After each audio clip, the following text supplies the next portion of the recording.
G'day, Len. Hey Bill, I'm just touching up a few old paintings. Well, they're not old paintings, they're paintings I haven't quite finished. I just touched this up. What do you have to do today, mate? Well, not much, mate. I thought today would be the day that we could teach me how to paint, to be honest. Oh yeah, okay. I'll just do this little bit, get this bit finished, and that'll do that one. That's a nice painting, that's a beauty. Okay. I'll tell you what we'll do today, Bill. We'll go down the art shop and buy some art supplies, and we'll paint a brown and white picture. I'll show you what I mean. I'll get rid of this. Oh man, that looks Now, so good, eh? That's just brown and white, Bill. That's what we'll do today.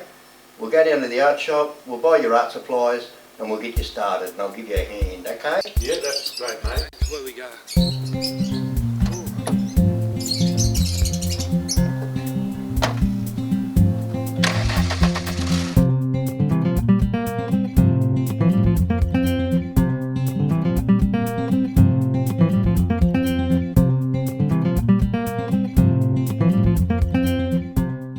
It's very hard for a person who knows nothing about art to walk into an art shop and buy something when they don't even know what they want. A lot of people don't know the difference between oil paints and acrylic paints. And it's easy. Once you know, it's fun. It's like a kid walking into a lolly shop. You never know what you want. But when you do know what you want, you just go in and get what you want. And it's great to look in an art shop just to see all the brilliant colours, the different types of paints and pastels and all the different pencils and papers and boards, and it just goes on forever. It's like a mechanic in a tool shop.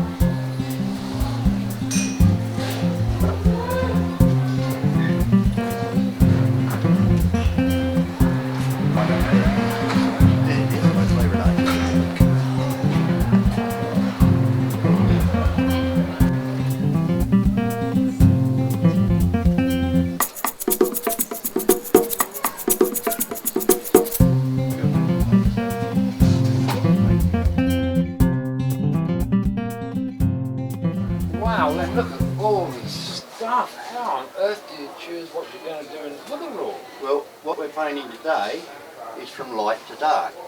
So we've chosen a light colour, or we might as well go right to the extreme. We're going to use white. Right. That's an acrylic white. Yeah.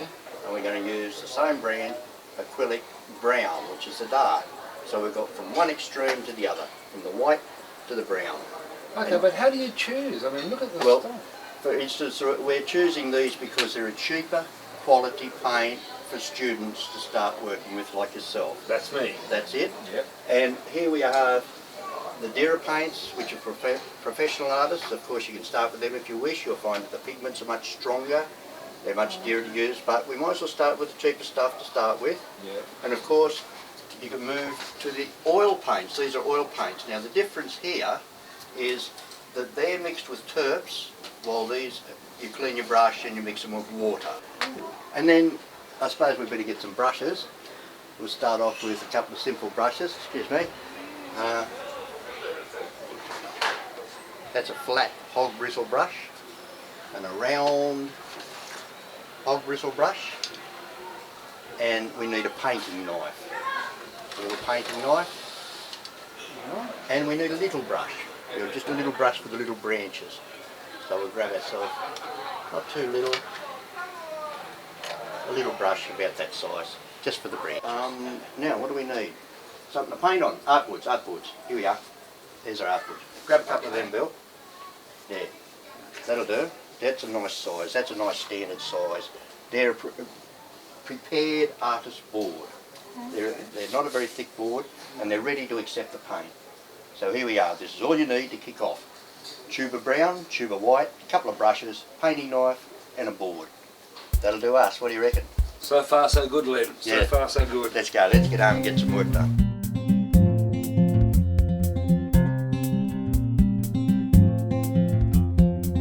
Cheers, there they are. Sayos. They're great fire starters too, by the way. So this is a bit of lunch while we're working. Absolutely. I hope there's not filming this. Perfect. Absolutely. In soy oil, Bill. Oh, there you go, mate. There you go. It's just as well you know what to choose, because I certainly couldn't.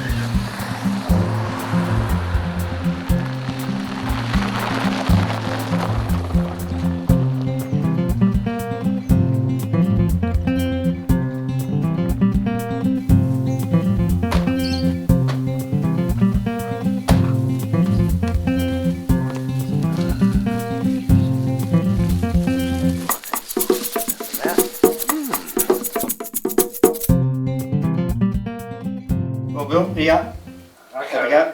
Heaps of white right there, mate. Right there. Right there. You notice this board's blue? Yeah. I did that so you can see what I'm doing, because if I put white paint on a white board, I think I need more of that. White paint on a white board, you won't have a clue what's going on. So we've got a blue board. Now here's our number 12 flat hog bristle brush, Bill. Right. And we start with a bit of brown in each corner, up the top. Okay. And pick the paint up with the tip of the brush when you kick off. Don't jam the brush on. We shouldn't do that, I'll ruin my own brush. Just pick it up with the tip of the brush, put a bit of brown in each corner, crisscross, crisscross.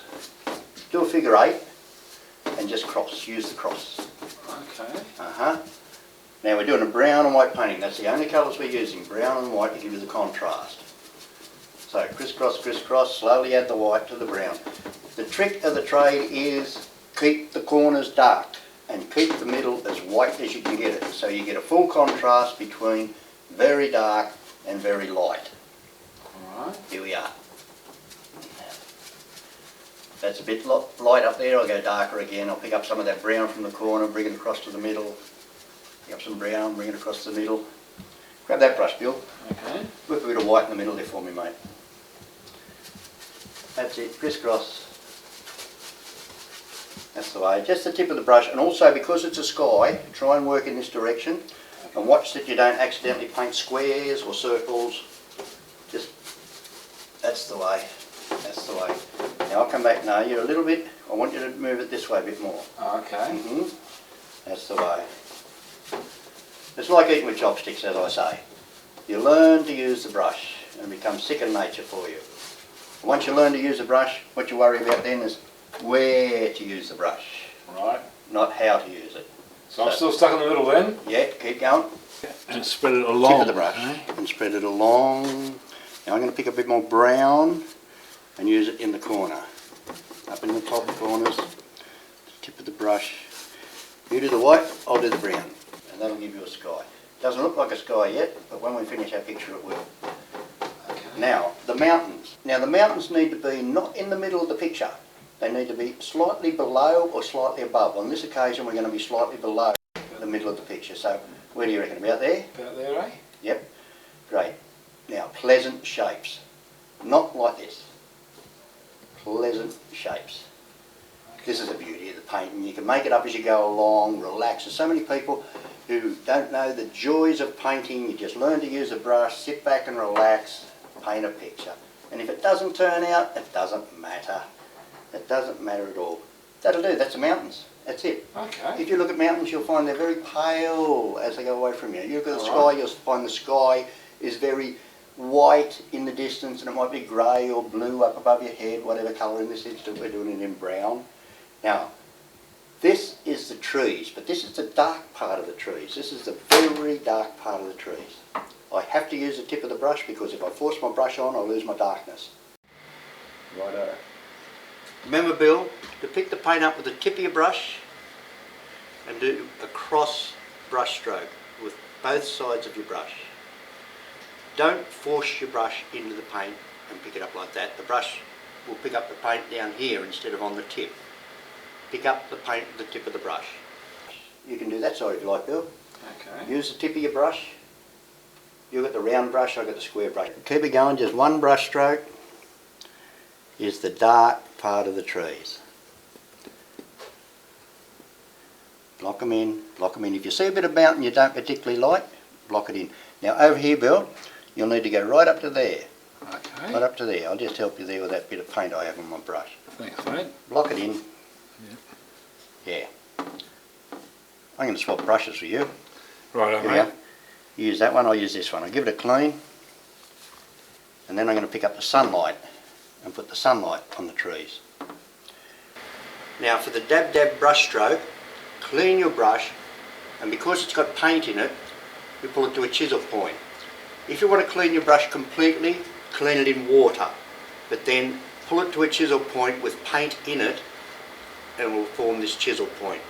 With that you can pick up the dark on one side, the light on the other side with the tip of your brush, and then a bit of practice you'll learn to dab in these mushroom shapes turning into umbrella shapes.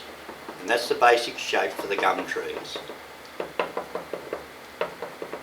And of course, once you get the shape right, you'll learn where to put the branches. And within instant bit of practice here and there, within minutes, you'll learn how to paint gum trees. Then, if you have a look at some trees when you've got time, you'll find that they're all mushroom shapes. Now that first dab must be above the dark. You see that? Yep. Now, doesn't look like trees yet, but it soon will.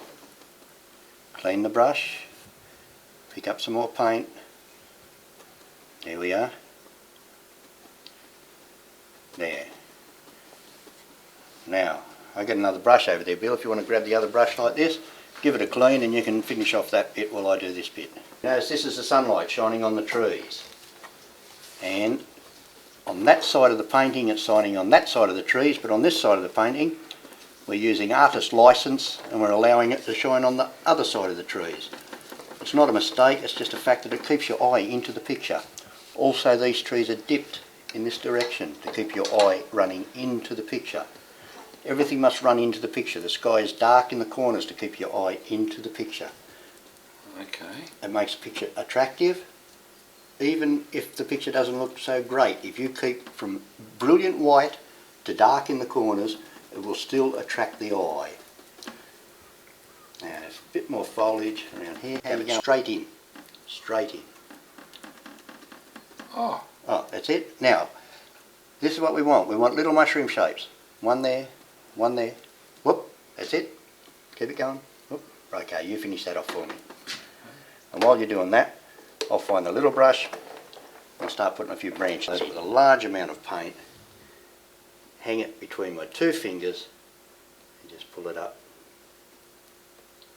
It's the easiest way to draw a straight line with a little brush. Just let the weight of the brush let the paint off. If you force the brush on, you'll end up with a big thick line, and that's not what we want. We want little branches in the dark part of the trees. There we go, little branches in the dark part of the trees. And of course now and then you might have a dead branch. Australian bush has quite a few dead branches in the trees. In the gum trees you see the old gum sticking out over the rest of the foliage. There. Right, Bill, that looks like that's your side of the picture and this is my side, so here you can finish off that and I'll start putting in the ground level. Now for the ground level I've taken the flat hog bristle brush. I'll clean it down here. I'll pick up some white and I'll run the ground level off, and then of course it has to curve up slightly, not down. If I draw a line like that, it takes your eye off the picture. We don't want that. We want the line coming up to bring your eye into the picture. Always into the picture. Again. There we are. Bright in the middle. I might pick up some dark and I'll show you what happens here. Dark on the outside. I'll show you a trick of the trade, Bill. I need a bit more white paint there soon. And that is to paint grass. Just take your brush, I'll make it a little bit fuzzy, and then pull the grass up like that, see? Oh, okay. That works, doesn't it? It does. Yeah. It does. Yep. And up we go, grass, grass, grass. Now never make your corners very exciting. Anything exciting has to be here in the middle. So if you're going to paint something in there like birds or animals or anything at all, don't put them in the corner. If they are in the corner, they must face into the picture. Everything faces into the picture. That's And right. lights in the middle, eh? The light's in the middle, always.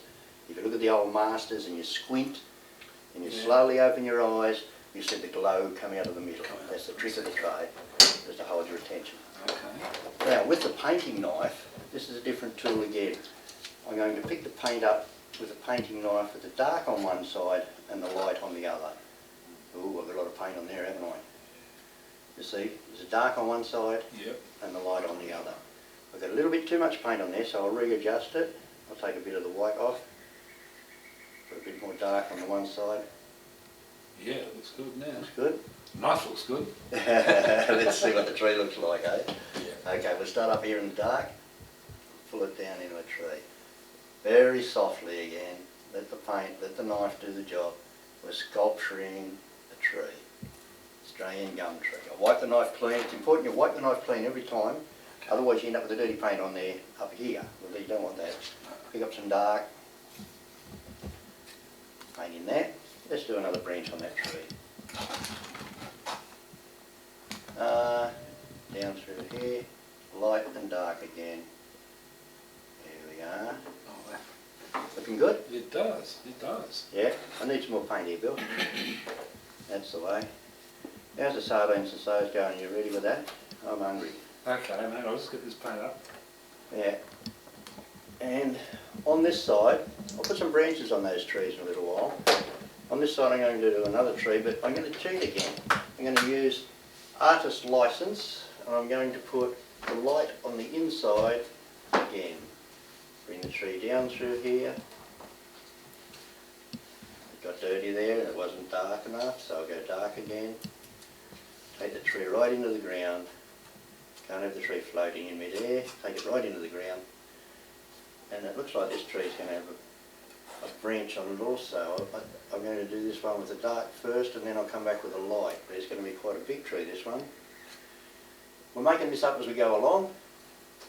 If we see something wrong, we just leave it and replace it with the next brush stroke or the night stroke. Now with a little round brush, a little round hair brush, run it through the paint and some branches.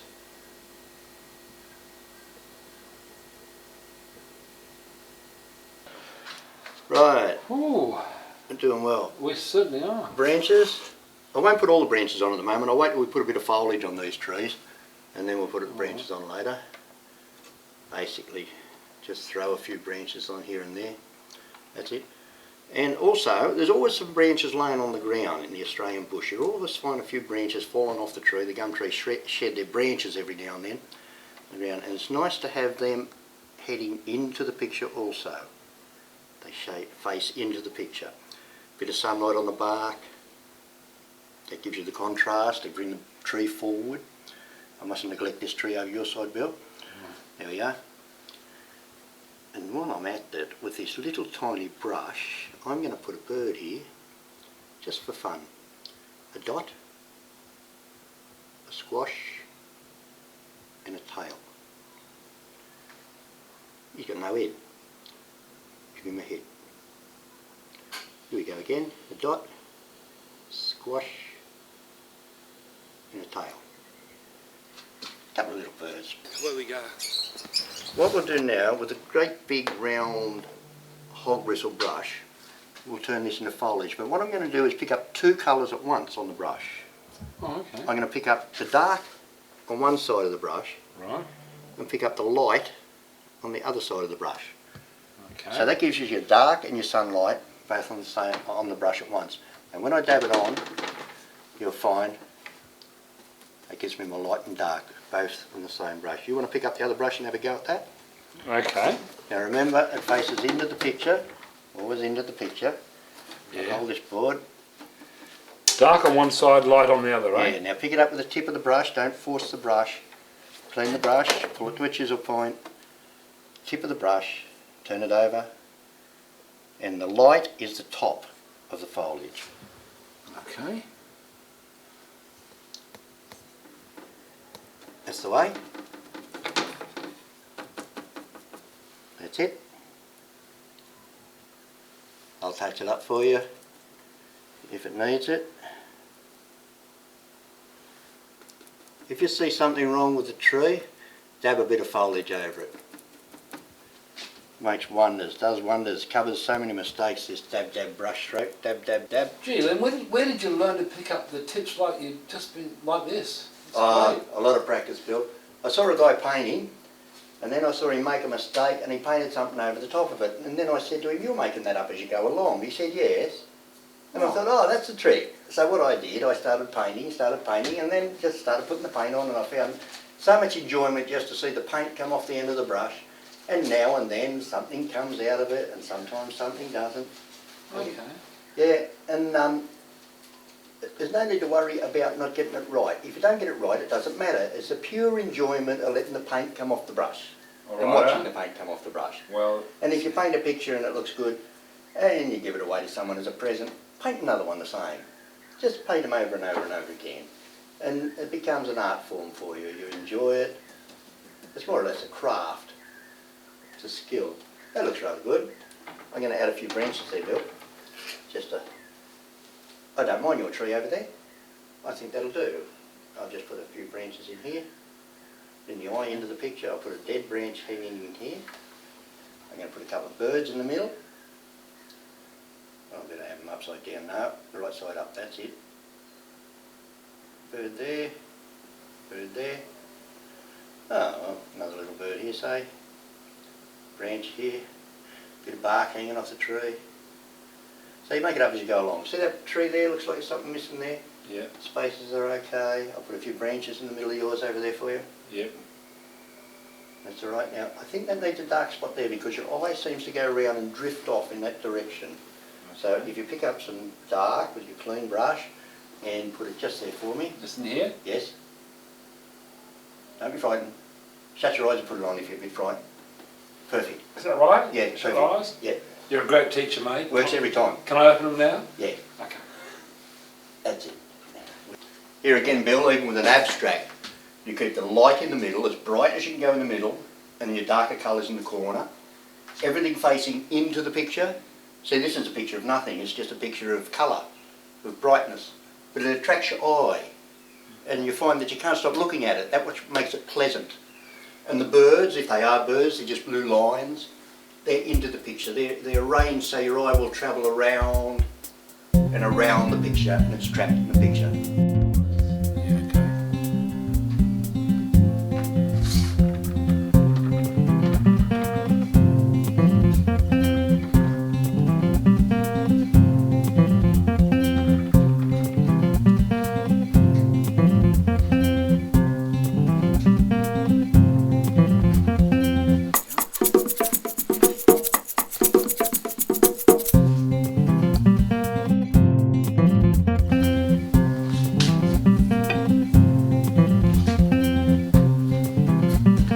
Well, Bill, I think it's finished, mate. Oh, mate. How's that? It's fantastic. Thank you. Thank you. Cheers, mate. Cheers. Mmm.